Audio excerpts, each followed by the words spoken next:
A lot of us are thinking about packing up and getting ready to hit the road for Thanksgiving, but doctors say we still need to take those extra precautions. Channel 8 reporter Nathan Grieve is here to tell us what they are. Nathan?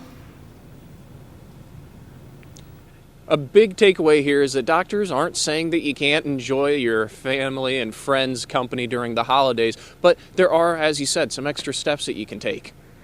Sure, vaccinations are one big step, but you don't want to rely on just one thing in public health. We layer things. That's what Dr. Bob Rauner is doing as he prepares for Thanksgiving. My family coming over for Thanksgiving, the good news is they've all been vaccinated. However, I've got a meeting I'm leaving to go to Omaha for a couple days. I'm going to run into lots of people. I'm vaccinated and healthy. My chances are pretty low, but they're not zero.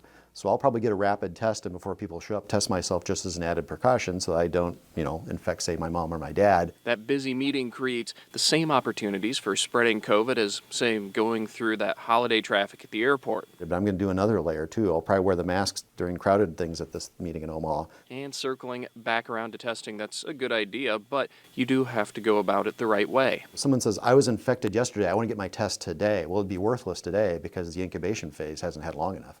So if I were infected by you yesterday, it's probably not going to show up till 3, 4, 5 days later. So if I get the test too early, it doesn't really help, actually. That can make it all a little bit tricky, but like most things, if you're just smart and careful about it, you should be just fine.